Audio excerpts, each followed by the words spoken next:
ஹல்லேலூயா ஸ்தோத்திரம். இன்றைய எக்ஸசைஸ் மூக்கை பற்றி கேஷ் அடைச்சி அப்படி வெளியே விடுறது, பிரயாணம் பண்ணுறது, இதெல்லாம் ஓரளவு எல்லாத்துக்கும் தெரியும். அதிக நேரம் பண்ண வேண்டாம். 5 நிமிஷம் 10 நிமிஷம் பண்ணினாலே போதும்.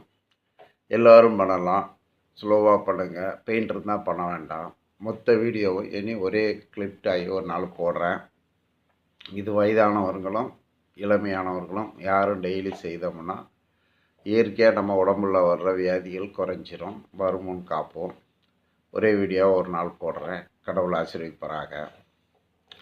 இன்றைய நினைவு கூறும் சம்பவங்களில் என் வண்டி ரிப்பேரே ஆவதில்லை ஏன்?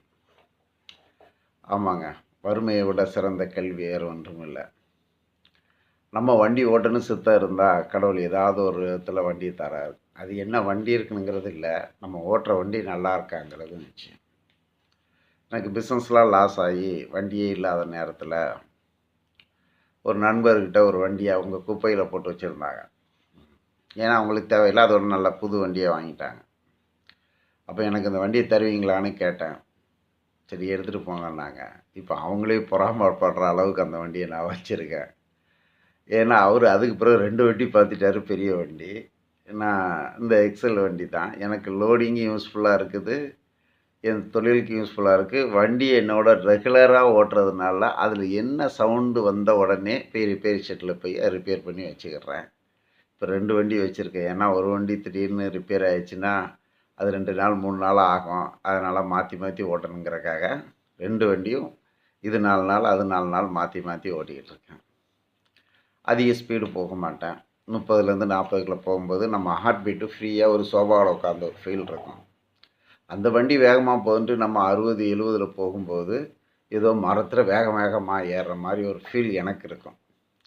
அதனால் இது பெரிய வீலு, ஏதாவது பள்ளத்தில் விழுந்தாலும் டக்குன்னு எகிரி வந்துடும். பெரிய ஆக்சிடெண்ட்டுங்கிறது கடவுள் கிருபையில் எதுவும் இருக்காது. ஏன்னா இது பெரிய வீலு. 30 40ல் போகும்போது வண்டி நார்மலான ஒரு கண்டிஷனில் போகும். பிரேக் அடித்து அந்த இடத்துல நிற்கும். அதேமாதிரி பிரேக் ஷூவு, ஆயிலு, இந்த இதெல்லாம் அப்பப்போ நான் மாற்றிக்கிட்டே இருப்பேன். ஏன்னா அது சவுண்டு மாறினோடனே நம்மளுக்கு தெரியும் இது ஒரு ஏதோ ப்ராப்ளத்தில் இருக்குன்ட்டு. ஆனால் இந்த சவுண்டு மாறினாலும் இந்த மெக்கானிஷியன் கற்றுக்கிட்டுறது யாரையும் நம்ம குறை சொல்லக்கூடாது. ஏன்னா அதாவது அவங்கவுங்க தொழில். ஒரு முறை டீ நேரம் ஒரு இடத்துல போயிட்டுருக்கேன். செயின் கலந்துட்டு ஒரு ஷெட்டில் போன உடனே அந்த பையன் சொல்கிறான், அங்கிள் இந்த செயின் ஸ்ப்ராக்கெட்டில் வர ராடு பெண்ட் ஆகிடுச்சு, அப்படியே பாருங்கள், சுற்றி சுற்றி பாருங்கள், அப்படி மேலும் கீழே லைட்டாக வருது, ரொம்ப அக்யூரேட்டாக பாருங்கள், அப்படி பாருங்கள் அப்படின்னுக்கிட்டே இருந்தான். நான் பார்த்தேன், என்னமோ ஏமாத்துறதுக்கு தான் ஐடியா போடுறான்னு தெரிஞ்சுட்டு, ஆமாம் ஆமாம் ஆமாம் ஆமாம் கரெக்டாக போகுது, அப்படியே மேலே கீழே ஏறி ஏறி இறங்குது, என்னென்ன பண்ணுறது அப்படின்னு. அதை கழட்டிட்டு போய் பட்டறையில் கொடுத்து ஏர்ன் பண்ணி அதை பண்ணி இதை பண்ணி பண்ணணும் அப்படிங்க. ஆக்சுவலாக அது பட்டறைக்கும் போக வேண்டியவும் இல்லை, அது எல்லாமே ஸ்பேர் ரெடியாக கிடைக்குது. அவர் ஒரு சொன்னோன்னு சரி சரிண்ணே, கையில் காசே இல்லை, என்னென்ன பண்ணுறது, விட்டுட்டு போங்க இல்லை தள்ளிக்கிட்டு போங்க அப்படின்னாப்புல. சரி இவன் திருட்டுத்தனம் பண்ணான்னு சொல்லிட்டு நேரே தள்ளிட்டு இன்னொரு ஷெட்டுக்கு போனேன். அவர் நல்ல மனுஷன் ஒன்று கழட்டினார். இது கொஞ்சம் செயின் வீக்காக இருக்குது, நான் அட்ஜஸ்ட் பண்ணி தரேன், பார்த்து ஓட்டிக்காங்க, குறிப்பிட்ட நாள் கூட ஸ்ப்ராக்கெட் செட்டு மாற்றிக்காங்கனார். வேறு ஒன்றும் ப்ராப்ளம் இல்லை. அதுக்கப்புறம் அது கிட்டத்தட்ட 3 மாதம் போச்சு. அதுக்கப்புறம் புது ஸ்ப்ராக்கெட்டு மாட்டினேன். இந்த மெக்கானிஷியத்தை பொறுத்தளவு எல்லா தொழிலையும் சீட்டிங் இருக்குது. சீட்டிங் இல்லாத தொழிலே கிடையாது. ஏதோ ஒரு ஃபால்ட் இருக்கும். ஏதோ ஒரு ஃபால்ட்டை சொல்லி அவங்க காசு கொடுக்குறதுலேயே குறிக்கோளாக இருப்பாங்க. அதுக்காக இந்த உலகமே நம்ம கெட்டவங்க நினச்சிடக்கூடாது. 10 பேர்கிட்ட கேட்கலாம். ஒரு லாவாக இருக்கலாம், ஒரு எஜுகேஷனாக இருக்கலாம், ஒரு டெக்னிக்கல் ஃபீல்டாக இருக்கலாம். அது சம்மந்தம் கொண்ட 10 பேர்கிட்ட நம்ம கேட்கும்போது யாராவது ஒருத்தவங்க நல்லதை சொல்லுவாங்க, கரெக்டாக சொல்லுவாங்க. அது கடவுள் நம்மளுக்கு கிருபை இருக்கணும். அதை நம்ம அப்பப்போ கரெக்ட் பண்ணிக்கிட்டால் வண்டியில் ப்ராப்ளமே வர்றதில்லைங்க.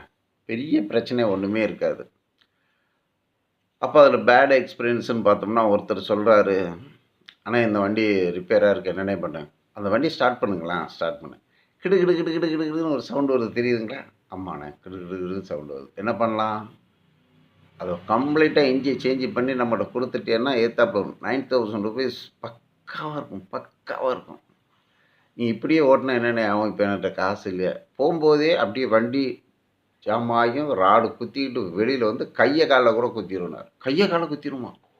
சரிண்ணே, அப்போ கொஞ்சம் பார்த்து ஓட்டிக்கிட்டு இருக்கேண்ணே, எங்கேயாவது கடனை வாங்கிட்டு உங்கள்கிட்ட வந்து ரெடி பண்ணிடுதானே, தேங்க்ஸ்ண்ணே அப்படின்னு சொல்லிக்கிட்டு நான் போனேன். ஏன்னா இந்த மெக்கானிஷியங்களில் நம்ம போகிற நேரங்களில் நம்மளுடைய சூழ்நிலைகளை புரிஞ்சிக்காமையும் அவங்க பணம் சம்பாதிக்கணுங்கிறக்காகவும் இல்லாத ரிப்பேர்களை சொல்லி நம்மக்கிட்ட காசு பிடுங்கிறதுல ஒரு குறிக்கோளாக ஏகப்பட்ட பேர் இருக்காங்க. எல்லா தொழிலும் இருக்காங்க. நம்ம என் தொழில் உன் தொழில்ன்ட்டு இல்லை. ஆனால் அதிலேருந்து நம்மளை காப்பாற்றிட்டு வந்து கடவுள் மாத்திரங்க. அப்போ 10 பேர்கிட்ட கேட்கும்போது ஒவ்வொரு பிரச்சனையாக வந்திருக்கும்போது சரியாக சொல்லிவிடுவாங்க. இந்த வண்டின்னு இருந்துச்சுன்னா என்னென்ன ப்ராப்ளம் வருங்கிறத நான் ஒரு மெக்கானிக் ஷெட்டில் இருக்கும்போது மெக்கானிக் ஷெட்டு பக்கத்தில் கடை வச்சுருந்தேன். அப்போ அவர்கிட்ட கேட்கும்போது அவர் சொன்னார், பிஸ்டன்லேருந்து ரிங்ஸு கிராங்க் ஷாஃப்ட்டு, அதுக்கு பிறகு இன்ஜின் ஆக்ஷனு அப்படி உள்ள ஒரு ஸ்பேராக வந்து செயின்லேருந்து ஸ்ப்ராக்கெட் வந்து வண்டி மூவ் ஆக ஆரம்பிச்சிடும். இதில் காற்று கரெக்டாக செக்கப் பண்ணிக்கிடணும். காற்றே செக்கப் பண்ண மாட்டாங்க.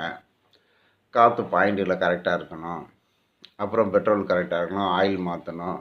இது எல்லாமே கரெக்டாக வண்டியை நம்ம ஓட்ட அது நம்மளோட பேசுகிற ஒரு தன்மைக்கு வந்துடும். இந்த இடத்துல போகும்போது இந்த சவுண்டு வரும்போது உடனே போய் ஷெட்டில் போய் வண்டியை கொடுத்து கரெக்ட் பண்ணிக்கிட்டோம்னா ஒன்றும் இல்லை. 2வது நான் முயற்சி பண்ணும்போது பிரேக் ஷூ கழட்டுறது, சைலன்சர் கழட்டுறது, வீல் கழட்டுறது எல்லாமே நான் கற்றுக்கிட்டாலும் எல்லாமே நம்ம செய்கிறதில்ல. அந்த ஃபால்ட்டு வருதுன்னு தெரிஞ்சுன்னா அந்த ஷெட்டில் போனேன். நான் அவங்கள்ட்ட எல்லா எக்யூப்மெண்ட்ஸும் இருக்கும். அவங்க உட்காந்து பேசி செய்துட்டு இருக்கும்போது அவங்க மூலம் நம்மளுக்கு பெட் ஆர்டரே கிடச்சிரும். ஏன்னா அங்கே 4 பேர் வருவாங்க, பேசுவாங்க, என்ன செய்கிறீங்க அப்படிங்கும்போது நட்பும் வளர்ந்துடும். நம்மளுடைய வருமானம் அவங்களுக்கு போகும், அவங்களுடைய வருமானம் நம்மக்கிட்ட வரும். இது ஒரு சர்க்குலேஷன். இப்படி நான் பார்த்துக்கிட்டாலும் தெரியும். அப்போது ஏமாத்துகிற உலகத்துலேருந்து நம்ம தப்பிக்க முடியாது.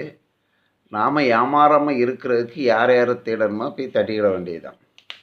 அப்போ இப்போ நான் 2 வண்டி வச்சுருக்கேன்.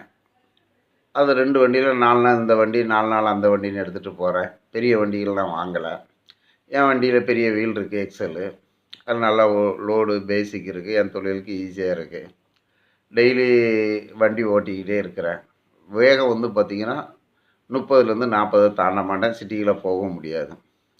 இந்த வயசு பசங்களை நான் பார்ப்பேன், புது வண்டி எடுப்பானுங்க, தித்து தித்து தித்து தித்து தித்து தித்து தித்து தித்து தித்துன்னு ஓட்டுவானுங்க. எங்கேயா போய் இடிச்சுக்கிடுவானுங்க, பந்தா பண்ணுவானுங்க, வீலிங் பண்ணுவானுங்க, ஆடுவானுங்க. இந்த வண்டிகளில் தான் உடஞ்சி வதி மெக்கானிக் ஷெட்டில் கிடக்கணும்.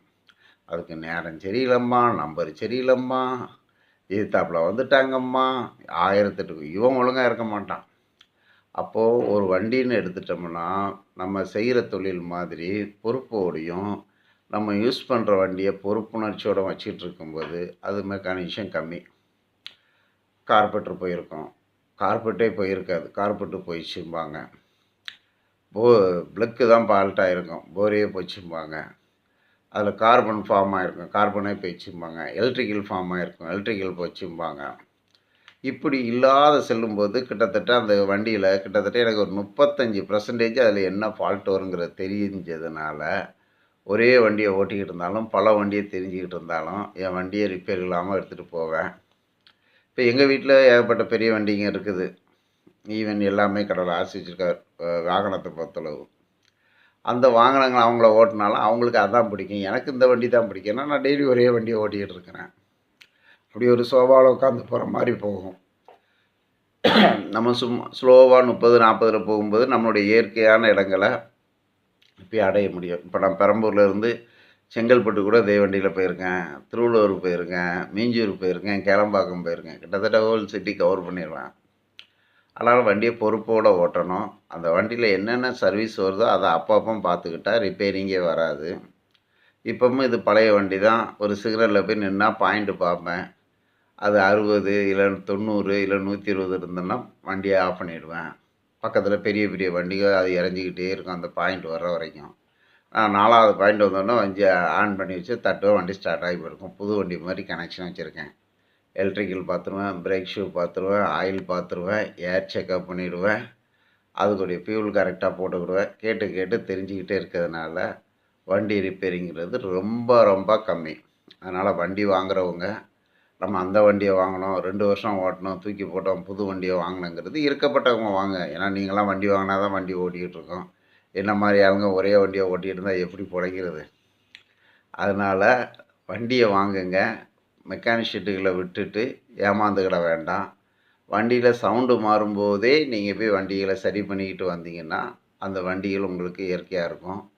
பல முறை ஆக்சிடெண்ட் ஆகலாம், பல முறை ஸ்பேர் மாற்றலாம். எக்ஸ்பீரியன்ஸ் ஆகி கிடச்சிக்கிட்டே இருக்கும். அல்லேலூயா. ஆமென்.